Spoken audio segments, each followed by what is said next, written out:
Paborito niyo rin ba ang pusit? Tara, gawa tayong butterfly squid. Bali, ito yung mga pusit na gagamitin natin. Ito yung mga pusit na nahuli nila noong isang araw. Siguro meron din itong mga 1 kilo. Pagkahuli nila dito, nilinisan ko na, tinanggal ko na yung mga dumi sa loob at binalatan ko na din. Tinanggal ko rin yung mga mata, tsaka ko lang nilinisan ulit. Hindi ko nga alam kung pusit nga ba ang tawag dito, pero ang alam ko sa English ay cuttlefish. Paki-comment nga po sa baba kung anong Tagalog nito. Yan lang kasing nahuli nila dito. Pero masarap din naman siya pag niluto mo ang lambot. So after natin malinis, ay sunod naman natin tutusukin gamit ang barbecue stick.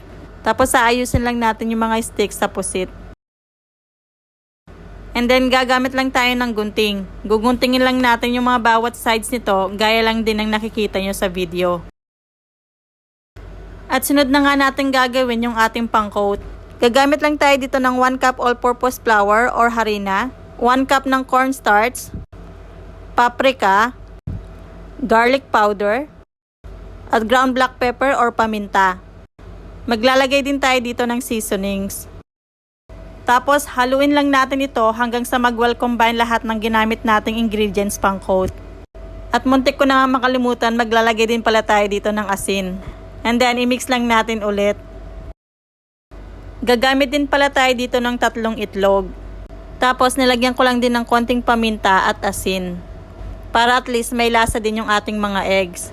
And then haluin lang din natin ito. At sunod na din tayong magko-coat ng pusit. First step ay i-coat muna natin ito sa itlog. At sunod naman natin i-coat sa dry ingredients. Make sure lang na na-coat lahat ng harina ang ating pusit. May napanood nga ako na kino-coat muna nila sa dry ingredients tapos sa itlog and then i-coat nila ulit sa dry ingredient. Pwede din naman yon, pero itong ginawa ko ay okay lang din naman. Ayoko lang din kasi ng maraming harina, yung unang kagat ba ay harina agad.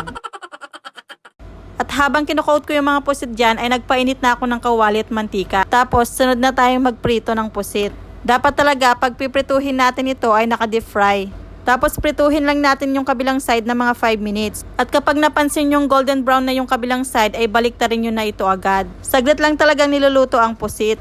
Pag nasobrahan kasi sa luto ay tumitigas o kumukunat ito. Kaya hindi na talaga ganun kasarap kainin kapag nagkaganon. Kaya once na nag-golden brown na both side ay hanguin na ito at iset aside. Sunod naman natin gagawin dito ang ating sausawan. Nag-chop lang ako dito ng sibuyas, tapos lalagyan lang natin ng suka.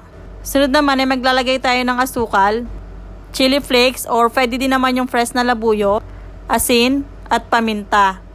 Tapos i-mix lang natin ng maigi. So ayan, luto na yung ating butterfly squid. Yung maliliit na pusit ay hindi ko na nilagay sa barbecue stick, hiniwa ko na lang sa maliliit. O siya, hanggang dito na lang po. Salamat sa panonood. And please don't forget to like and share this video and mag-follow sa page ko, Mama Jo.